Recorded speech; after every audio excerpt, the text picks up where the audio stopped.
Hello, I'm your friend Dylan, and humans can get nourishment through talking? Hi, welcome back to Your Friend Who Likes Games. I'm your friend Dylan. It's a podcast about playing video games, and here we are again. It's been a quick week, and I feel kind of weird, like I feel like I just recorded, and then now I'm back to recording again. And yeah, that kind of energy might be going into this episode. But hello and welcome and thanks for being here. Some small talk to start today. I want to state that I have tried the Donkey Kong Bonanza demo about 3 times. And for some reason it is just not clicking with me. It's so weird that like it is a game that I thought I would be so excited to play, like, with the hype of the Nintendo Switch 2.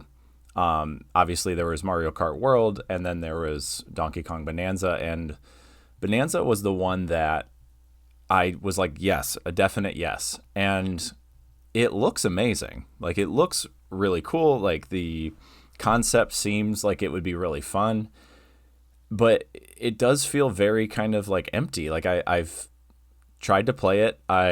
You get tasked with going about finding bananas and just like smashing everything, and then that's kind of it. Like, I'm sure the game has more to it, but I almost feel like I prefer the limitation of like a 3D platformer in regard, and I think it obviously cannot escape a comparison to Super Mario Odyssey.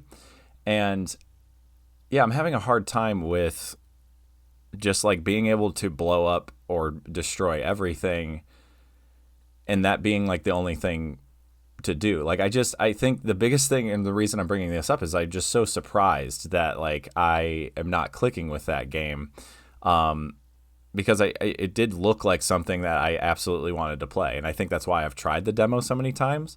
But I definitely have to be honest with myself, and that it's just not clicking. And maybe if you're listening and you've played the game and you know to push beyond it, or that the game is better as the game itself, or there's something that I'm missing, or I've listened to it. I've listened to some folks talk about it last summer. I was really envious of people that were able to play it because I didn't have a Switch 2 yet, and now I'm at a point where I'm able to, and it's really ironic that like I just don't want to. And it's not something where like it's not the only game I've wanted to play for Switch 2. Kirby Air Riders has been really stellar. Pokemon Legends ZA has been like better than I thought it was going to be for me on that console. Mario Kart World has been great.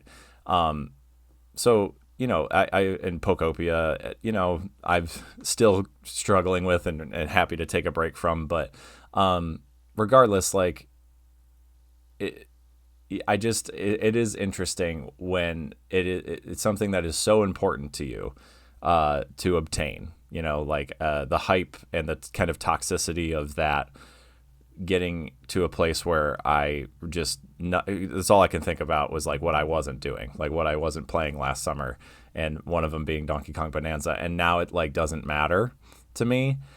I need to remind myself that in a variety of hype cycles, and I think that's a very real thing. So I just found that to be interesting, that something that is so important to us at one point, because we don't have it or don't have the availability, and then when we do, how little of importance it has, and that just might be a lack of gratitude, but whatever. It's certainly interesting. So there's my little bit of like game thought therapy here, going into today with some small talk, and then what certainly has been clicking in the first game I'll talk about today is Pragmata. Pragmata is a game that got sold to me so quickly. I think 3 days ago, this wasn't even like on my radar, and I've played like almost a couple hours of it already. So that's where the context of this assessment and talk comes from, is that like I just got the game and like quickly fell in love with it, and definitely want to talk more about it in the future.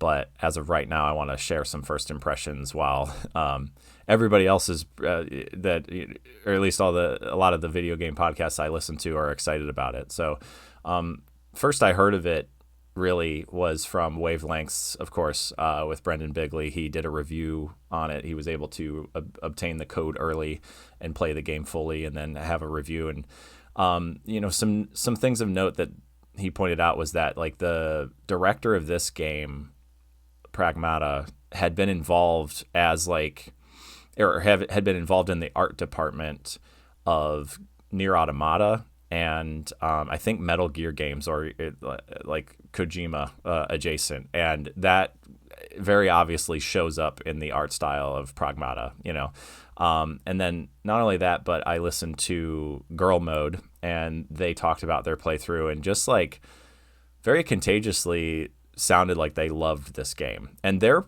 pretty critical or honest, I want to say. Like they're not gonna like hype something that isn't exciting, and when it comes out, they're in the games industry in regards to journalism, and so a lot of times they have to talk about certain things, or they will reflect in podcast about what they had to talk about, and it could sound very like eye roll, and they had a lot of good things to say about Pragmata, and aesthetically it looked 100% my jam. Like I love the kind of like I think they called it, Girl Mill called it like new spacey, or like the idea, or retro futurism, I think is what they called it. That's it. Yeah. So like the idea of space based on like a certain idea at a certain time. And I think like I'll just kind of enter the echo chamber here of this game. Like a lot of folks, I want to point out that like, the Wavelengths review is really good. The Girl Mode podcast is really good and thorough. And I will say that they've had more time and more of a playthrough and may have a more thorough assessment. And again, me just having some first impressions here. And also the Besties have put out an episode about this week, talking about their title being Pragmata is like Dead Space, but with optimism. So it's all feels very fast, and I think maybe not something that I'm like completely ready to talk about or process yet, but I want to share my excitement of like how good and how like awesome this game feels right away. So I picked it up on Switch 2, and it is impressive on Switch 2.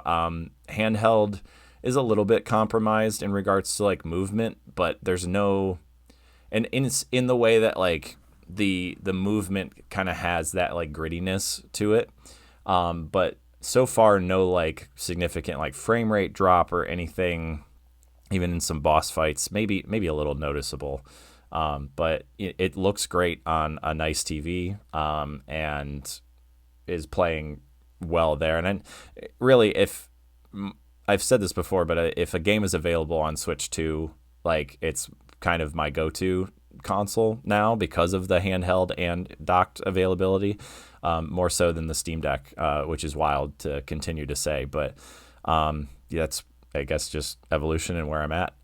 But I like that Girl Mode joked about this being a dad game, and there are many reasons that it is. One of them, I noted that it like is a game that you can pause cutscenes. I really appreciate that, because I don't like to be able to miss out on anything. So like you can pause at any time. Cutscenes are kind of like woven into the kind of mission structure. If you hit a certain point and then a cutscene happens, it is one of those games that like it's clear that has varying levels of art intensity and quality. Like cutscenes look really good, and then as you move around, you notice that it's like maybe a little less. But I don't know. There's a main character named Hugh, and he kind of comes to the moon on this expedition to check on this kind of AI base that Earth has set up on the moon, and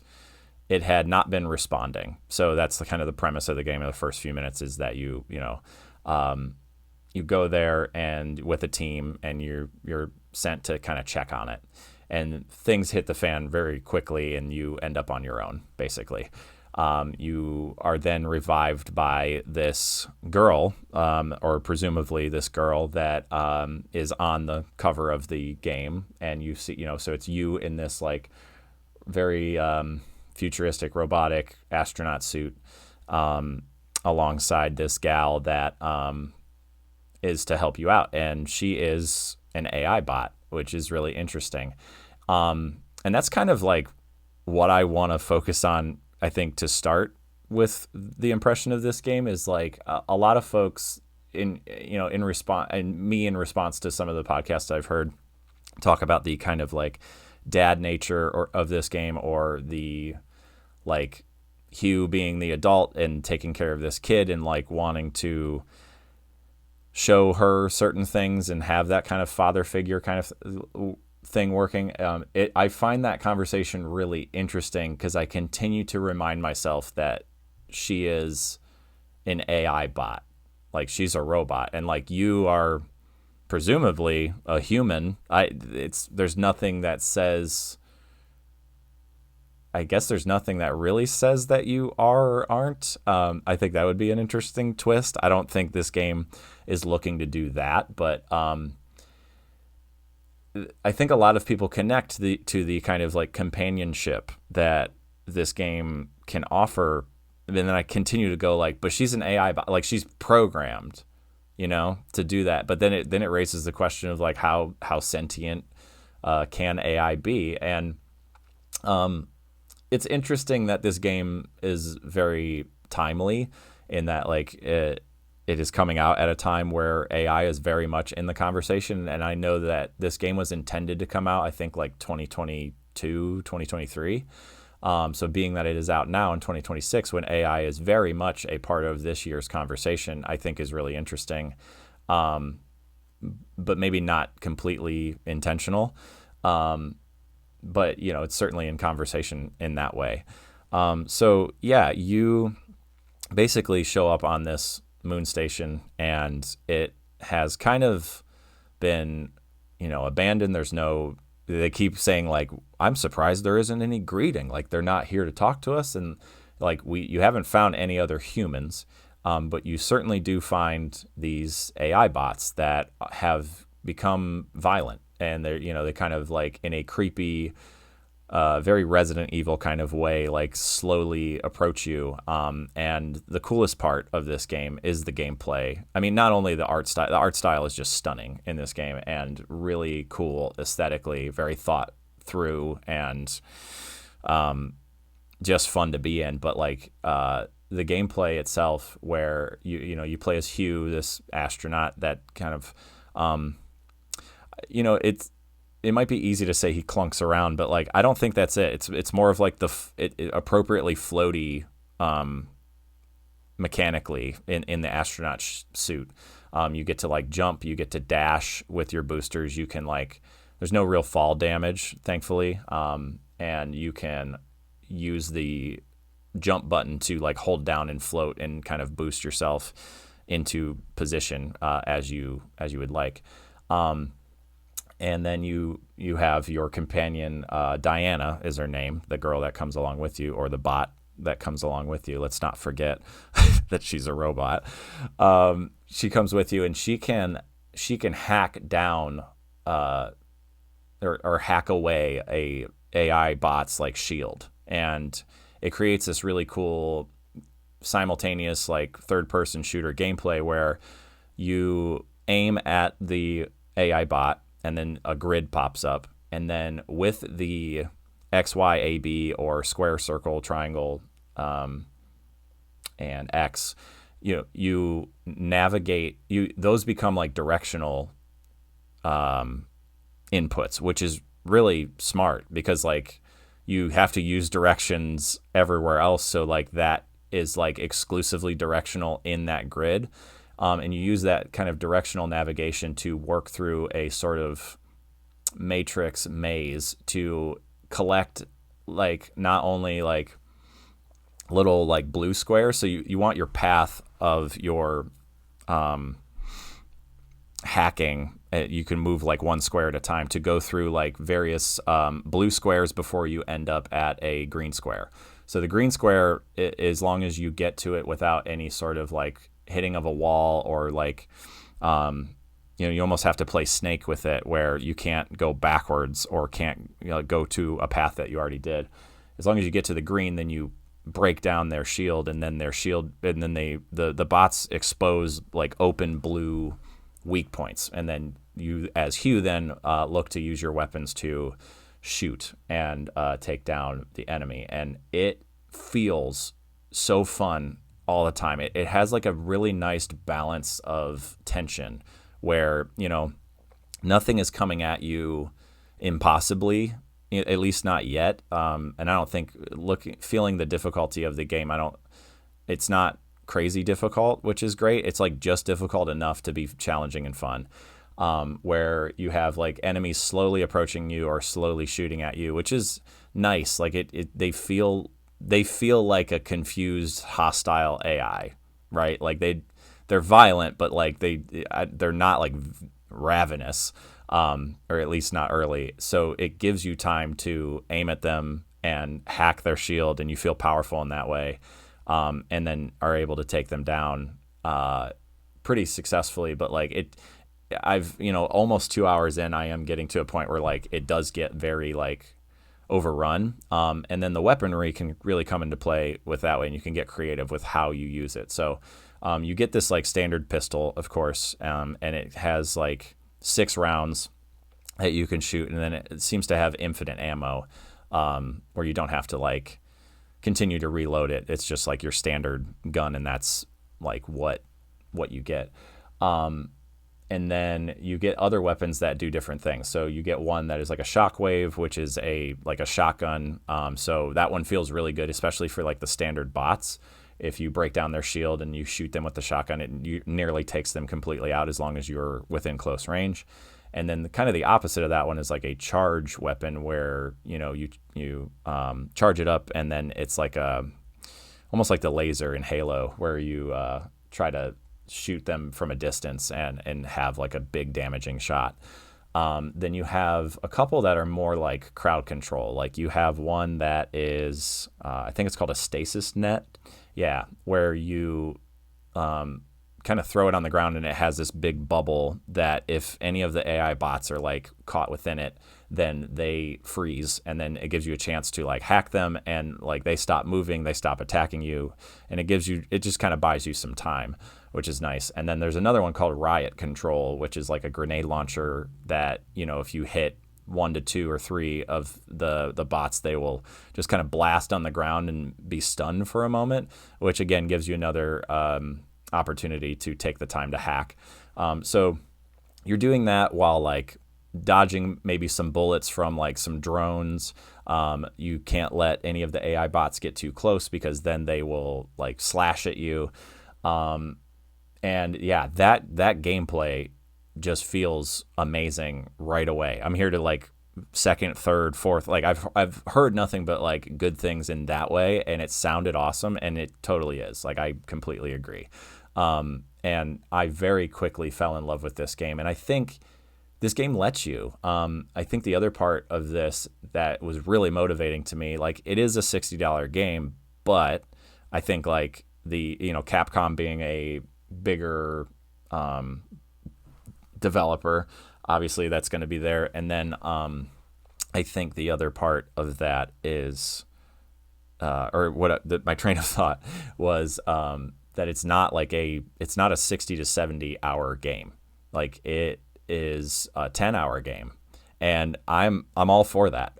It is a very concise experience. Like it gives you the kind of opening story in cutscene, that tells a very quick story.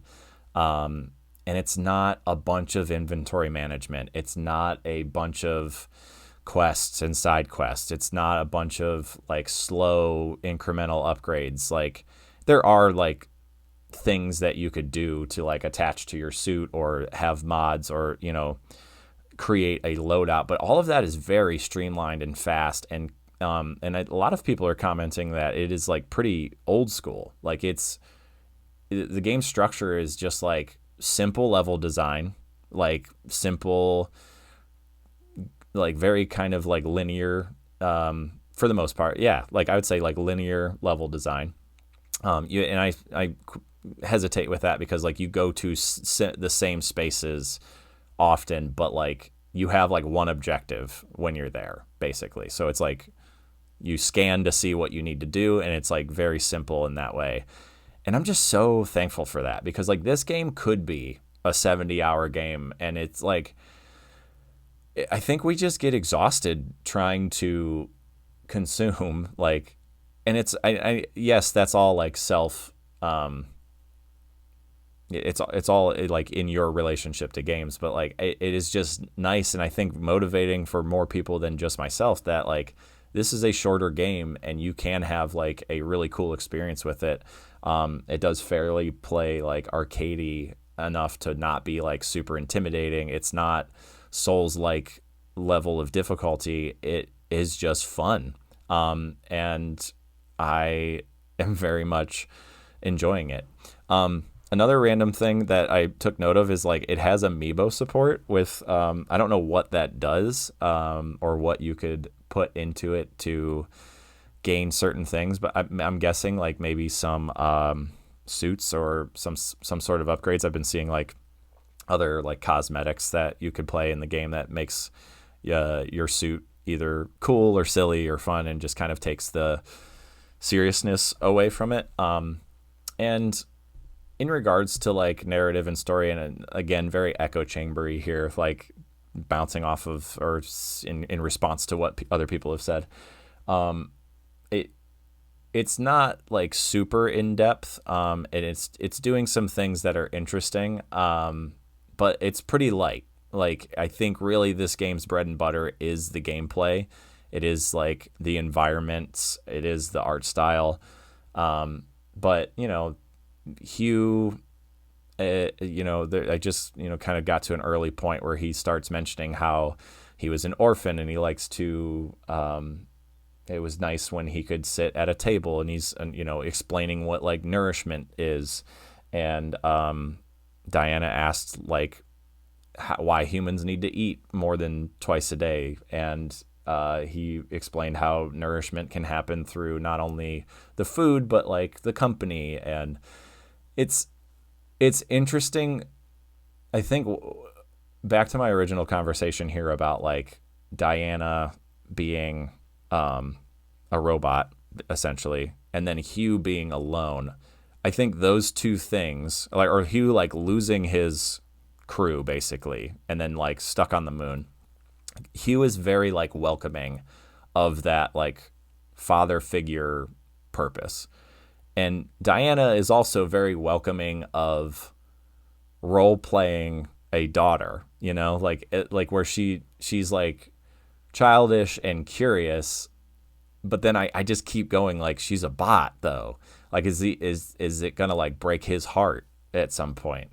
And he, I don't know, he plays into it, and it's very much like that kind of dad gameness in it. But I think it's okay with just kind of being simple in that way and letting the vibes of this world and like a simple premise drive a fun game forward. And speaking of like simplicity, like some other things too, I think, obviously the level design is like really linear and not too crazy, or like I never felt lost. They have like little blue currency that leads you into the way that you need to go. And then really, if you don't know where to go, you scan with Diana and like there's a blue little beacon that shows up and tells you exactly where to go.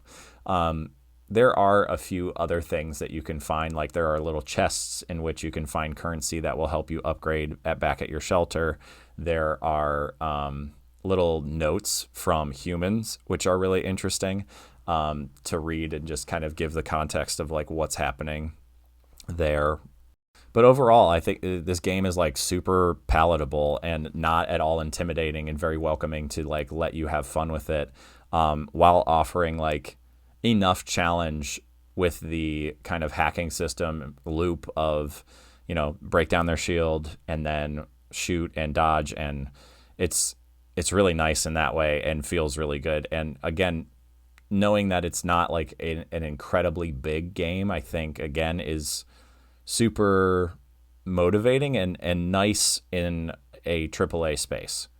Like most AAA games that like look like this, you expect 60 to 100 hours of commitment. And I think if I wouldn't have listened to a variety of the podcasts I have and how they describe this game, like this wouldn't even be on my radar, or I wouldn't have touched it. Like maybe like looking at it, I've been like, oh, that looks cool, but it looks like a game that I would not be able to afford to play at this moment in time. And that is not the case. It's easy to jump in and out of. It's easy to pause. And it is easy to play and have a really good time. So, that's initial thoughts. I'm, like I said, only an hour, maybe almost 2 hours in, and I definitely look to continue to talk about this in upcoming episodes. So I'll look forward to that, and I'm going to take a quick break, and when I come back, I am going to talk about my next prospect for mobile game that's really working for me at this moment in time. See you soon. Okay, next today, I would like to talk about my time from Super Mario Run, making me realize the value of mobile games at this moment in my life, where I'm very busy and looking for just kind of quick hits of games that are fun to play that I can access on my phone when I find time. And not as I'm finding less time to put two hands on a game in front of a TV, it's nice to have options that I can engage with. I mentioned last episode that I had, been kind of in and out of Deep Rock Galactic Survivor. Happy to have it on my phone. It's kind of a grindy game, and I kind of know what it is, but it is nice to have it there. Pokemon TCG Pocket has been really nice to just continue to open up cards and get a little treat on a daily basis. But it doesn't have to be more than that. But that value that I have found in mobile gaming prompted me to pick up Apple Arcade.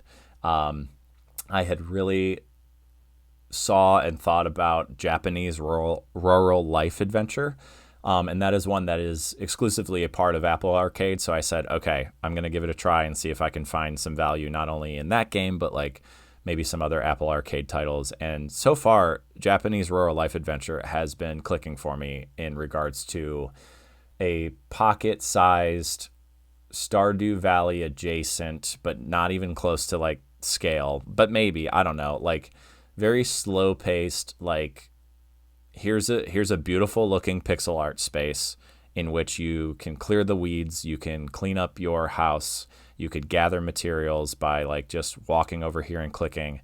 And it's, again, that kind of slow visual progression of, I went over here, I gathered some nails out of the shed, and then I made sure I had enough wood, and that means that I can start to build a bench, or I can start to build a well. So it's very clear in the communication of what you need for each thing, or each area that you look to upgrade within your little place. So you get just almost like Stardew Valley's initial screen almost, where you have your house to exist in, or sleep in and fix up and cook in, but then you have a plot of land, and right away with this game I noticed that you can walk around and then chop down the weeds that keep growing, and they grow really fast. And I was like, whoa, is this meant to be this kind of obsessive clicky kind of game? And really I think what it is just it knows that it's in your pocket and that you need to consume things quickly in a mobile game. So the weeds keep coming to, I think, be annoying early, but you can very quickly with a few upgrades and get like a hoe to dig and create like a field that you could eventually plant little vegetables and fruits and things like that, and then the weeds stop growing there. And then there are other spots of your little plot of land that have weeds in them, but like then have like a little icon above them that you click on and says like, I could build a well here, or I could build a dryer or like a dehumidifier here or whatever. Like you can have those things in each spot, and then like once you build something there, then it's like, okay, the weeds are done coming here. But there are like various sticks that are around in like every little like walkable area, which are kind of nice just for some engagement to like, oh, I clicked and picked up a stick. And I think they are currency that you can use to like either build or put stuff together. Around the edges of your little plot, there are like dedicated like rocks and big logs that you get like stone from, and your logs from, and then you can use those things to progress. And what's nice is that it's like, it could just be that. It could just be like this pocket thing that like doesn't have much more life beyond that. But like a person shows up and has a truck, and you can buy things from them every now and then. And then this woman shows up and is like, hey, if you put like a bench here, I'd be happy to sell you some stuff. And then like, that is an evolution of like how you use the game, and you get more options. If you clean up the mailbox at the edge of your house, you unlock other things that can happen. So like it has like nice, gentle systems in which like if you take the time to just kind of participate, then you get benefits that evolve like what it can be. It's really easy to kind of check into and walk around. Now, that was the hard part for me early, was the kind of like physical navigation of the game. Like it early says like just tap to move to where you want to go. And I remember like the mobile Stardew Valley was kind of like that too, where you had like you had the screen in front of you, and then wherever you tapped, your character would just walk to.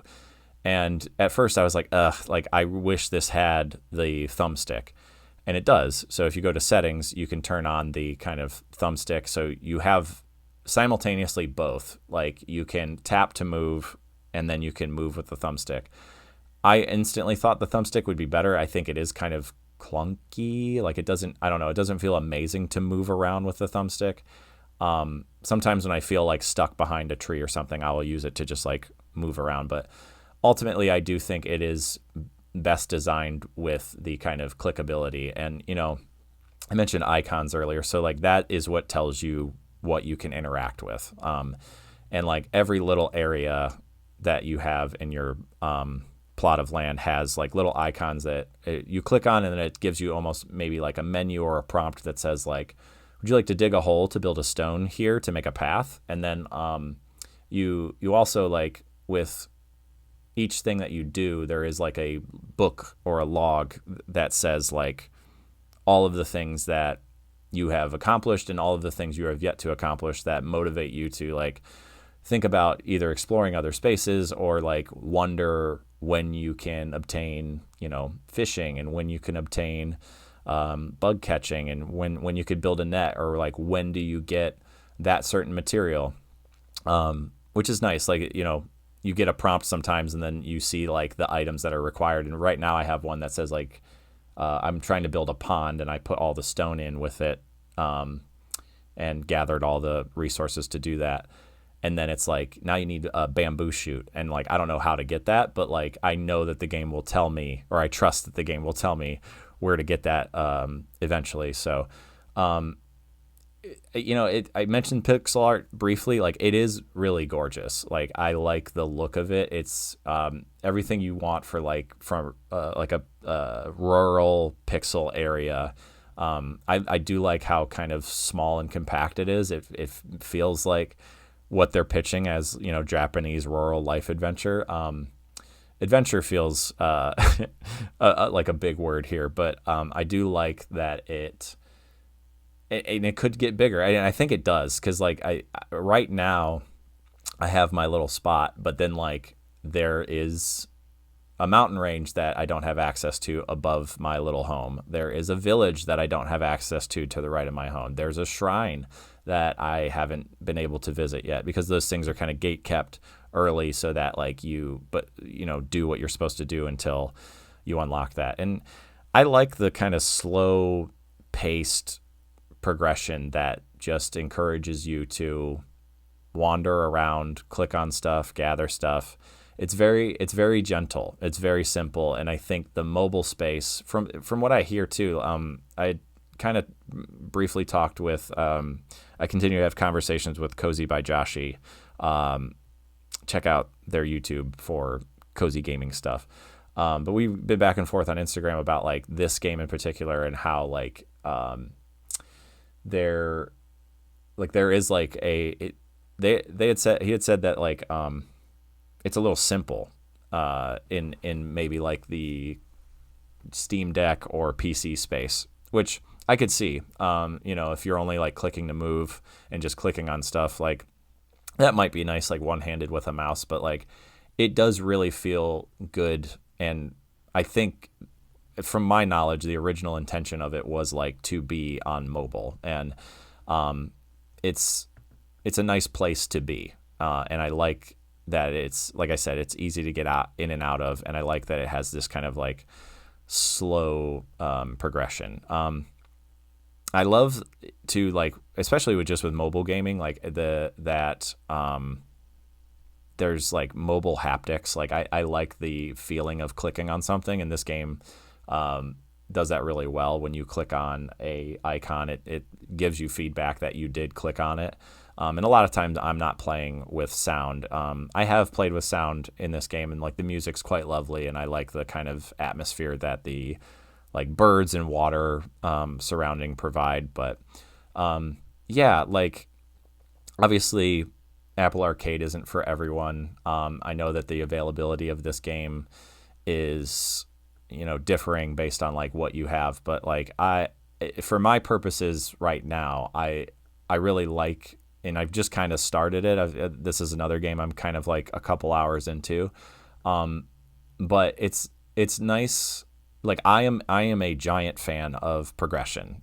This podcast practice for me has shown me that like games I like really have that sort of like, I'm not wasting my time here. Like I am progressing. I'm doing something. I'm building something, and the gameplay loop of Japanese Rural Life Adventure of like I'm just going to walk around and click on stuff, and I'm going to click here to get my logs for the day. I'm going to click here to get my stone, and like that stuff respawns like more than once a day. Like I said, like the weeds come back quickly, the stone comes back available quickly, the log comes back available quickly.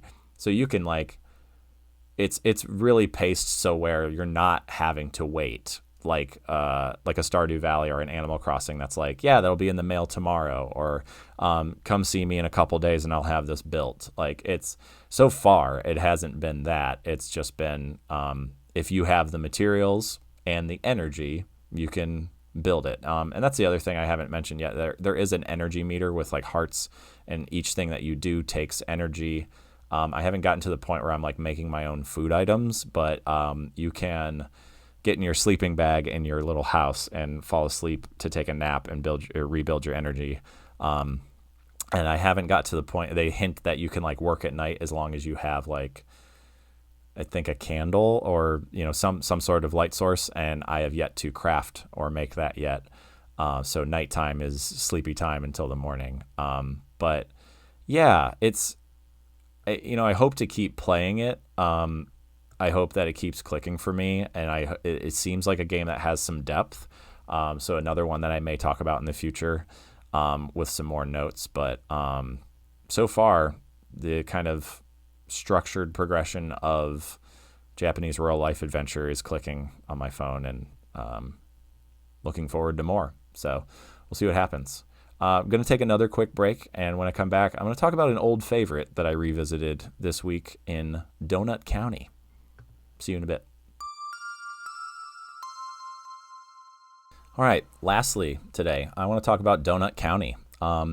I kind of have an interest in these foundational games that are indies that really got me into the thought of doing this, like doing this podcast and talking about games, and games as a really passionate practice and engagement. And Donut County is one of those. Donut County is on a list of big games like Eastward and Toem and A Short Hike and Celeste that like I really started to discover like, oh, like video games are really great and a lot of people make some cool stuff. And yeah, Donut County is a silly game in which you play as a raccoon you're kind of presumably like a raccoon that you play as a whole, basically.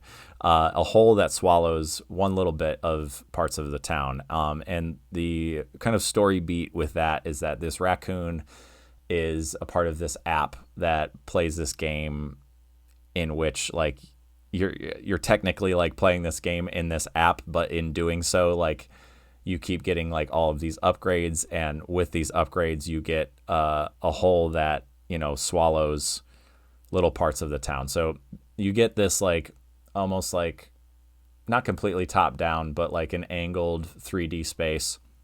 Very cool, like semi low poly art style, like not very textured.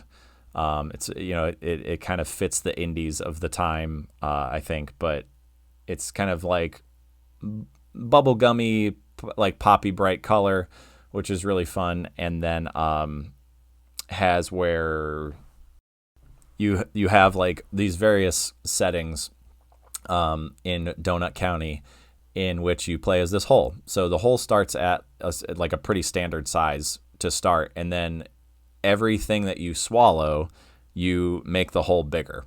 And your goal is to kind of just swallow everything in sight. And, early it's just you finding the smallest thing, then finding the next biggest thing, and then the more medium things. And then eventually you're going like, oh yeah, even that, like I am going to swallow the barn and like this house. And oh, like not only all of that, but the mountains that surround it, like the camera will zoom out and then you continue to just swallow everything. And then the kind of back and forth with a narrative beat with this game is you do that and you swallow everything in sight, and it's comical and funny. And then you have where a scene where you as the BK, the raccoon, and your friend, I think their name is Mira. I think that's right. And all of the townsfolk and friends that continue to collect around this campfire that is 999 feet below Donut County, implying that like you, BK, have swallowed all of Donut County, and now we are sitting here around a campfire reminiscing about what you did. And yeah, it's funny in that way. It's very light. And like you are obviously causing all of this destruction, and just like taking everything from the town. But like to see it like all underneath the earth in this like kind of dark cave area where you're all just like, yeah, man, like why'd you do that to us? is funny. So the mechanics of the game are really like simple. Like it is a very like simple satisfaction to make like everything fall into the hole. It gives you a little haptic click like when the thing actually falls into the hole. Sometimes you have to physically like maneuver, like I'm thinking of like a llama on a moped, and like it doesn't fit one way, but if you can get it to tilt into the hole, it will fit, and then it drops in, and it's just like hilarious to see like all these things from the town fall into the hole and you collect them. So one thing I forgot to mention too, like in the structure of the game, where you do that, you swallow everything in sight, and then right before you go to that scene of where the text and the conversation is happening 999 feet below Donut County, you get a Trashopedia. And it might be one of my favorite, or at least like the most fun laughs I've seen. And if you follow me on Instagram, I had been posting these this week. Just some of my favorites about like the Trashopedia is like an encyclopedia of all of the things that you swallow in the hole through the perspective of a raccoon, which is really funny sometimes. So like some notes of some favorite ones here are like, and I'm saying this, I'm sorry if you haven't played the game. I'm not trying, not trying to be spoilery. It really tiptoe around that all the time. I don't know what this show is semi-spoilery. I'll say that. So if you don't want to hear what the exact Trashopedia entries are, skip ahead a few. But I'm willing to bet a lot of you may have played this game already, so I'm gonna go ahead. So here are some of my favorites. It says a cardboard box. It's a free house. Don't get it wet. So like that's an early indicator of like, okay, this is how a raccoon values these things. So I think it's really, really clever and fun. Another one is bees rent apartments from their mom, and that's like a honeycomb essentially. If you make a crow mad, it will steal your credit card number. And then I think this one's really good, like a drying rack or a clothing drying rack. It says punish your clothes for getting wet. So again, really perspective is what like the look or the kind of like intention of this is, and obviously some really fun laughs with that, and definitely worth like looking through. It's I think easy to miss, unfortunately, because like you get through a level and then it just shows like the main character that you sucked into the hole falling, and then you could either hit like resume and go to like your conversation part, or it has like the little box that says Trashopedia. So there's a little icon above it that has like a little question mark that like implies click here, but like it could, it could be missing. I have another thing too is like I've been listening since I've played this game. I've been listening to this soundtrack for like the past 4 years. Like I've spent more time doing that than I have actually playing the game. It's a very short game, but like to hear a song in the context of the game after I have created a bunch of new context for that song, more than likely some background music. I have this giant playlist of like video game music on my Spotify that, and if you're interested, I think it's public. It's called Chucklefish Toem Talk About Other Games or something like that. I made this ridiculous title for it, starting with like Eastward, Celeste, and Minecraft, and all this other stuff. But so I've been listening to the soundtrack like passively for a while, and then it's really interesting to be like, this is where it was intended in the game. And I kept going like, I know this song, like as if like it was some popular song that got thrown into a game. But a weird like shift of perspective there. And like really hyper percussive music, like some of the most unique, like really fast, like percussive music in this game, compared to anything else that I have heard. Like it's both like very, very light, but also energetic, and fits the nature of the game. I will say like this game has like story beats, obviously. It's super light and it's not meant to be like crazy deep. I think like the evolution of the game at the end, I think is really impressive. Like the way that the game evolves in like the last little bit is really cool. A very pocket-sized game. I didn't spend a whole lot of time like playing through it. It felt longer the first time, probably because I was discovering it for the first time. But really easy to replay, really silly and fun to just do the little puzzle of deciding like what goes in the hole. And there, speaking of puzzles, like it is really clever at times where like there are certain things that you have to like activate in this little like vignette to move the thing forward. So, or like move progression forward. So like, for instance, you might have to like light something on fire, but in order to do that, you have to obtain a firework. And it's not enough to like put the firework in the hole. Like you have to find a way to light the firework and then put it in the hole and then launch it, as like while you're below the thing, and then like blow it up, and then it moves on to the next thing. So, I think there are a lot of moments like that in this game that are very clever and, pretty simple to figure out. And if you haven't played Donut County, like I highly recommend this simple little game that you swallow it all up. And yeah, I think that's going to do it for this episode. A lot of the revisit of Donut County was nice. I think the prospect of two games that I hope to keep playing. Pragmata, I'm definitely going to see through. I am excited to talk about that in depth more in the future. But yeah, just hopefully a little more of a chill episode, not as much of a deep dive today, or at least that's how it feels. Hopefully it could be useful to you. But if you've made it this far, thanks for listening. I really appreciate you engaging with the show. If you like what you're hearing, you can like on YouTube. You can rate on Spotify. And if you're listening on TerraPlayer, that's cool too. Thank you to TerraPlayer for hosting the show. But if you'd like to talk to me individually, you can reach out on Instagram. That's where I'm most active, at Your Friend Who Likes Games. I'm also on Blue Sky. You can message me there. And anything you can do to help the show is great. So if you like what you're hearing, tell a friend who likes games. Other than that, we will see you next week for more games, more talk, and take care, everybody. Thanks.